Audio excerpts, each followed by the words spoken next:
যাই যাই যাই সময় দিতে হবে।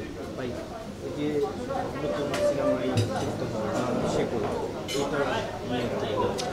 শেখর সিনেমাটা আসলে অনেক ইমোশনাল স্টোরি।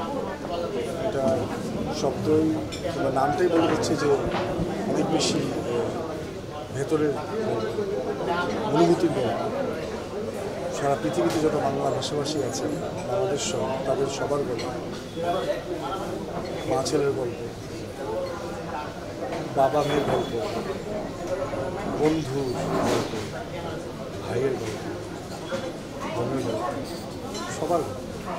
পোস্টার দেখে যেটা মনে হলো যে মনে হচ্ছিল যে বিদেশ এবং দেশ দেশ বিদেশ মিলিয়েই মনে হয় গল্পটা আসলে ব্যাপারটা নামটাই তো আসলে অনেক কিছু বলে দেয়। তবে হ্যাঁ, পোস্টারটা যে থিমেটিক পোস্টার হয়েছে আজকে প্রেস কনফারেন্সে সবাইকে এটা ভাবাচ্ছে, এটা আমার সত্যি খুব ভালো লেগেছে।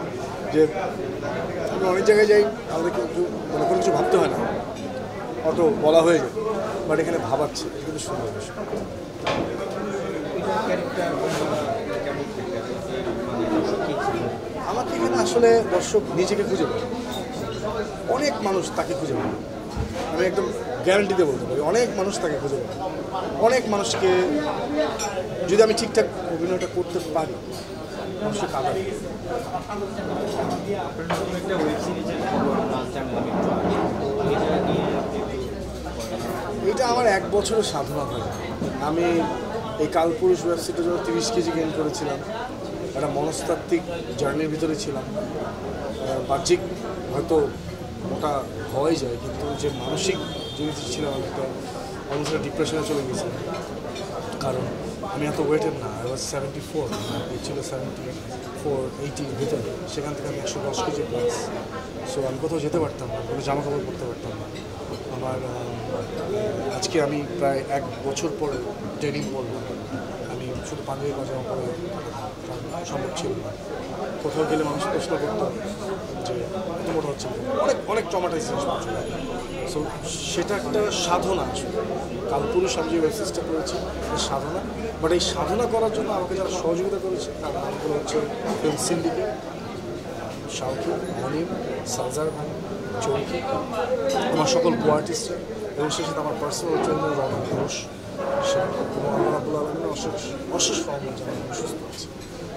মানে কারাগার কারাগার ওয়েব সিরিজের পরে কি আপনার হচ্ছে আপনাকে খুব বেশি একটা কাজে দেখা যায়নি, এটা আসলে কেমন?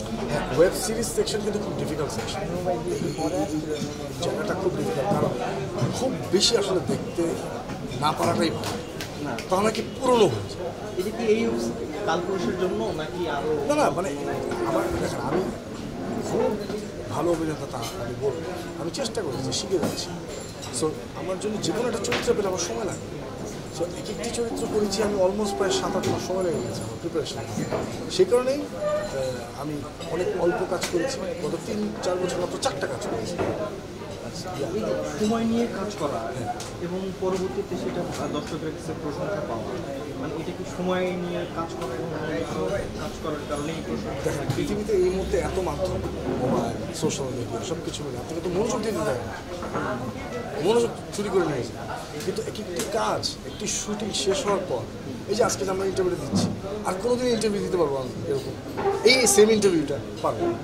সো সেমভাবে একটি দৃশ্য যখন আমরা অভিনয় করি, যতদিন বেঁচে থাকবে দ্বিতীয়বার কিন্তু ওই একইভাবে অভিনয় করার স্কোপ নাও আসতে হবে।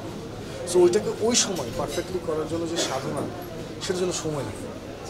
আর আমি সবসময় বলি আমি খুবই বাজে অভিনেতা, ভালো অভিনয় করার চেষ্টা করছি।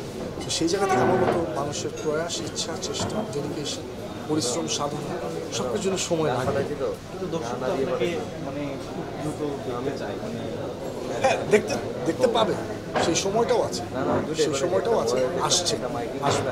কিন্তু আগে নিজের অ্যাক্টিংয়ের দক্ষতাও বানাতে হবে, সেটার জন্য নিজেকে সময় দিতে হবে। সেই সময়টাই আমি দিচ্ছি। শুরু আপনি ওয়েব সিরিজ সিনেমা আজকেও একটা ঘোষণা যে এরপর সিনেমাতেই দেখা যাবে। ইনশাআল্লাহ যদি স্কোপ পাই, অপরচুনিটি পাই, ছবি হাতে আছে কিছু, আরও যদি আসে অবশ্যই দেখা। 3টা প্ল্যাটফর্ম ওয়েব সিরিজ সিনেমা, 3টার ডেফিনেশনটা আপনার কাছে কেমন? মানে 3টে আমার কাছে অভিনয়। অভিনয় করতে গেলে কি না না না না না 543201 অ্যাকশন, এরপরে আসলে কোনো প্ল্যাটফর্ম নেই, এরপরে আসলে কোনো মাধ্যম নেই, এরপরে শুধুমাত্র ওই সিনটা, শুধুমাত্র ওই সিনটা অ্যাকশন বলার পর শুধুমাত্র ওই সিনটা, তখন প্ল্যাটফর্ম। সো আমার কাছে ওই কাজটা করা অনেকেই বলে যে হচ্ছে নাটকের যে অভিনয় সময় আমি আমি অনেকের মতো অনেক বুঝি না ভাই, আমি অল্প বুঝি। আমি একটি জিনিসই বুঝি, আপনি যে চরিত্রটি লেখা হয়েছে, যে চরিত্রটি যেভাবে ভাবা হয়েছে, সেই চরিত্রটি খুব কাছাকাছি যেতে পারাটাই সার্থক।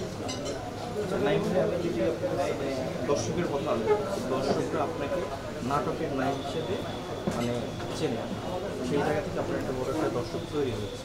এরপর দেখা যায় যে ওই বিভিন্ন সিনেমা ব্যস্ত দর্শকগুলো তো আসলে চায়।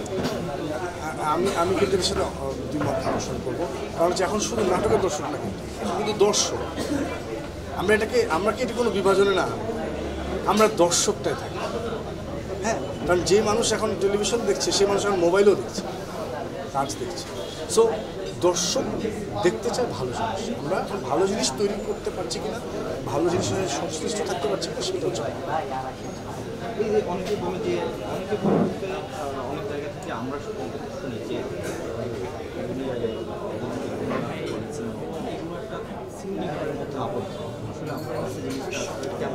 সিন্ডিকেশন ভাই পৃথিবীর সব জায়গায় আছে, এটা নিয়ে না কোনো আফসোস কথাবার্তা এগুলো বলে কোনো লাভ নেই। It's a reality. আপনি যে কোনো সেক্টরে কাজ করবেন, একটা সিন্ডিকেশন থাকবে, কিন্তু ওইটার জন্য কি আপনি কাজ করা বন্ধ করবেন?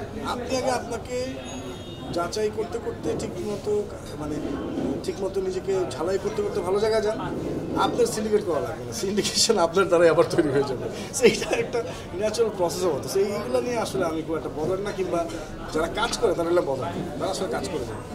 গান কেমন চলতে পারে? গান ফাটাফাটি, নতুন গান রিলিজ হয়েছে স্পটিফাই, আমার তুমি, আবার কোরবানিদের পরে একটা নতুন গান আসছে, মায়া, স্পটিফাই। আমাদের জুনিয়ররা এই জন্য বসে আমরা অনেক প্রশ্ন করতে পারি।